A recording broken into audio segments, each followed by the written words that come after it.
Hello student, आप लोग का फिर से स्वागत है आपके अपने चैनल वाणिज्य शिक्षण में। आज मैं आप लोगों को व्यावसायिक जोखिम के कारण के बारे में बताऊंगी, जो कि व्यवसाय के लिए बहुत ही महत्वपूर्ण है कि किस प्रकार से हम इसके जोखिम को पहचान सकते हैं और अपने व्यवसाय को सफलता प्रदान कर सकते हैं, सुरक्षित रख सकते हैं। तो शुरू करने से पहले हमेशा की तरह यही कहना चाहूँगी, जो वीडियो को नए देख रहे हैं वे वीडियो को लाइक और चैनल को सब्सक्राइब करना ना भूलें, ताकि वाणिज्य से संबंधित जानकारियाँ आप लोगों तक कंटिन्यू पहुँचती रहें। तो चलिए आइए शुरू करते हैं। व्यावसायिक जोखिम। सबसे पहले हम जानेंगे जोखिम के बारे में। अब हम देखेंगे व्यावसायिक जोखिम के कारण कितने प्रकार के हैं। व्यावसायिक जोखिम के कुछ महत्वपूर्ण कारण हैं। पहला है प्राकृतिक कारण, दूसरा मानवीय कारण, तीसरा है बाजार संबंधी कारण, चौथा है भौतिक कारण, पांचवा है आपका सरकारी नीति और सबसे लास्ट में आपका उधार विक्रय। अब हम इन 6 महत्वपूर्ण जोखिम के जो कारण हैं उसको आइए चलिए देखते हैं कि किस प्रकार से हम इसको विस्तार से इसके कारणों को बहुत ही अच्छी तरह से समझ सकते हैं, ताकि व्यापार से संबंधित जो जोखिमें हैं उन्हें हम पहचान सकें। सबसे पहले हम देखेंगे प्राकृतिक कारण। व्यावसायिक जोखिम को उत्पन्न करने में प्राकृतिक कारण सर्वाधिक प्रभावकारी होते हैं। इन कारणों में वे कारण होते हैं जो प्रकृति की इच्छा के अनुसार अपना कार्य करते हैं और इन पर मनुष्य का कोई नियंत्रण नहीं होता है, जैसे बाढ़ आना, हवा, तूफान, भूकंप, आग, पानी, प्राकृतिक प्रकोप आदि। ये क्या थे? प्राकृतिक कारण। उदाहरण से ही आप समझ गए होंगे कि किस प्रकार से यह प्राकृतिक जो कारण है वह व्यावसायिक जोखिम को उत्पन्न करता है और व्यवसाय को नुकसान पहुंचाता है और उसमें होने वाली जो प्रमुख जोखिमें हैं उनको यह दर्शा रहा है। तो इसी तरह से अब हम इनके प्राकृतिक कारण को और विस्तार से समझ लेते हैं। सबसे पहले हम देखेंगे भूगर्भीय परिवर्तन। ये भी आपके प्राकृतिक कारण के अंतर्गत है। इसमें भूगर्भीय जो प्राकृतिक कारण है उसमें सबसे आएगा भूकंप या ज्वालामुखी। फिर है दूसरा आपका प्राकृतिक प्रकोप, जिसमें आता है आपका अचानक टिड्डी दल का आना, बिजली गिरना, महामारी फैलना। ये सब जो है ये है प्राकृतिक प्रकोप है। और इसमें है मौसमी परिवर्तन। मौसम के अंतर्गत बाढ़, आंधी, तूफान, सूखा, हिमपात आदि प्रमुख हैं। ये जो तीनों हैं ये भी प्राकृतिक के अंतर्गत है, बस इन किस रूप से प्राकृतिक को अलग अलग तरीके से बताया गया है इन सब के बारे में, इन तीनों के आधार पे आपको प्राकृतिक जोखिम के बारे में बताया गया है। दूसरा है आपका मानवीय कारण। जोखिम की मात्रा को घटाने बढ़ाने में मानवीय कारण अत्यधिक महत्वपूर्ण होते हैं। गला काट, प्रतिस्पर्धा एवं व्यक्तिगत स्वार्थ से व्यावसायिक जोखिम की मात्रा में कभी भी वृद्धि हो जाती है। मानवीय कारणों में बेईमानी, असावधानी, दुर्भावना, नासमझी, ईर्ष्या, अन्य का अहित सोचना आदि प्रमुख है।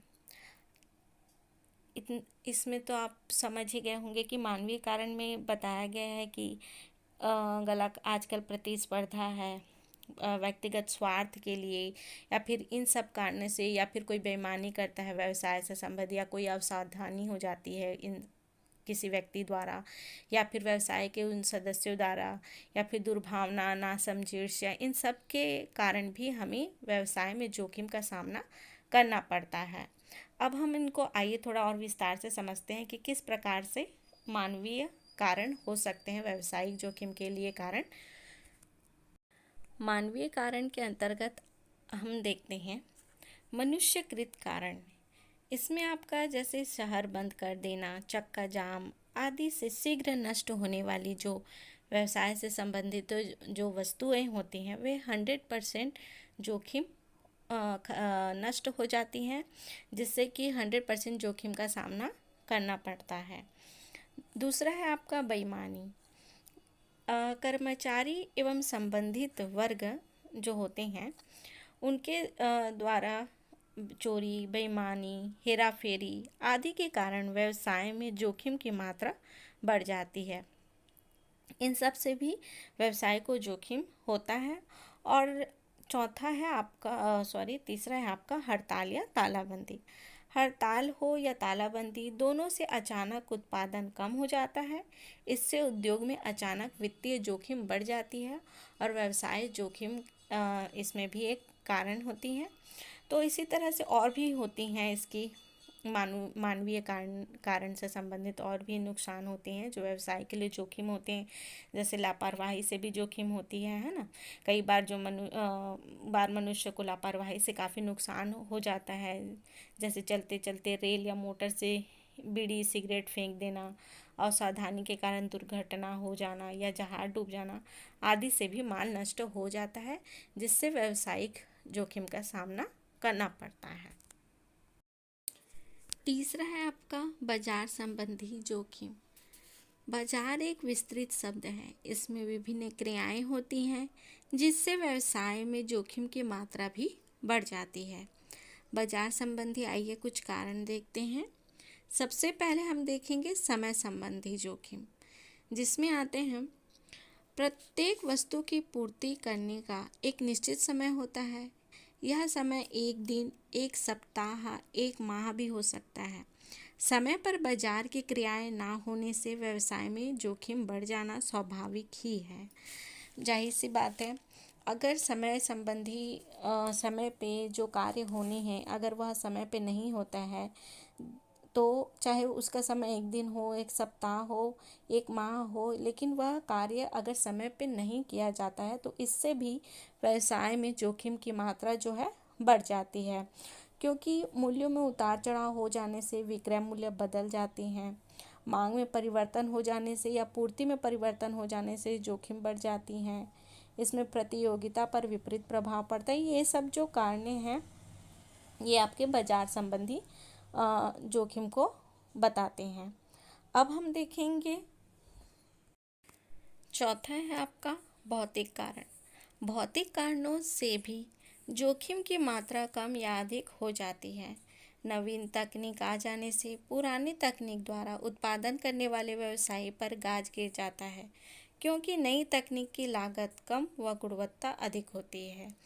इसमें कहा जा रहा है भौतिक कारण इसमें है कि अगर जो नई तकनीकी की मशीन है, नए तरीके से जो नए उत्पादन हो रहे हैं, और अगर जो व्यवसायी है जो पुराने तकनीकों के द्वारा ही उत्पादन कर रहा है तो उसको बहुत ही नुकसान होता है। उसके लिए तो गाज गिर जाने के बराबर होती है, क्योंकि नई तकनीक की जो होती है वो लागत तो कम ही होती है, साथ में उसकी गुणवत्ता भी होती है और वह अच्छे तरीके से और कम समय में काम करके भी देता है।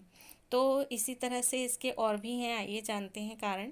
कभी कभी अत्यधिक गैस रिसाव से, विस्फोट से या किसी दुर्घटना से व्यावसायिक जोखिम बढ़ जाती हैं।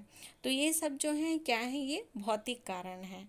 अब हम देखेंगे कुछ सरकारी नीतियाँ भी जिनके कारण भी व्यावसायिक जोखिम होते हैं। जोखिम को सरकारी नीतियाँ अत्यधिक प्रभावित करती हैं। सरकार कभी भी किसी को लाइसेंस जारी कर सकती है और कभी भी रद्द कर सकती है। ऐसे में व्यापार में गहरा संकट उत्पन्न हो जाएगा। अचानक पाठ्यक्रम बदल जाने से प्रकाशक के पास जो शेष किताबें होती हैं वह बेकार हो जाती हैं। कुछ वस्तुओं के अचानक आयात या निर्यात में प्रतिबंध लग जाने से व्यापार की क्रियाएं बंद करनी पड़ती हैं। आदि से व्यवसाय में जोखिम की मात्रा में वृद्धि हो जाना स्वाभाविक है।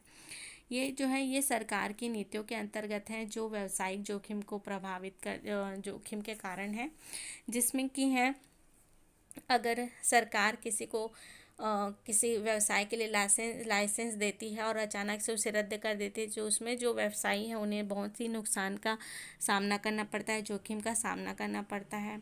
और भी बताया गया है कि इसमें अचानक से अगर कोई पाठ्यक्रम में चेंज हो जाता है और प्रकाशक के पास जो पहले वाले जो पाठ्यक्रम के जो बुक बचे हुए होते हैं वह बेकार हो जाती है और इसके कारण भी उन्हें व्यवसायिक से संबंधित जोखिम का सामना करना पड़ता है। और आयात या निर्यात पर भी प्रतिबंध लग जाने से व्यापारी की क्रियाएं बंद करनी पड़ती हैं और व्यवसाय में जोखिम की मात्रा में वृद्धि हो जाती हैं। तो ये तो थी आपकी सरकार की नीतियाँ। अब हम देखेंगे उधार विक्रय। उधार विक्रय ये आपका लास्ट है। उधार विक्रय की दशा में डूबत ऋण अप्राप्य राशि की आशंका सदैव बनी रहती है, जिससे कि व्यावसायिक जोखिम बढ़ जाता है। इसमें कहा जा रहा है कि यदि हम उधार विक्रय करते हैं, उधार द्वारा किसी वस्तु का विक्रय करते हैं, तो उसमें जो डूबत ऋण होती है, जो राशि होती है, अगर वह प्राप्त नहीं होती है तो इसकी जो ना प्राप्त होने की जो राशि की जो आशंका बनी रहती है सदैव, तो इसी तरह से यह भी व्यावसायिक जोखिम को बढ़ावा देती। तो इसी तरह से वाणिज्य से संबंधित जानकारियाँ प्राप्त करने के लिए वीडियो को लाइक और चैनल को सब्सक्राइब करना ना भूलें, ताकि वाणिज्य से संबंधित संपूर्ण जानकारियाँ आप लोगों तक कंटिन्यू पहुँचती रहें। Thank you.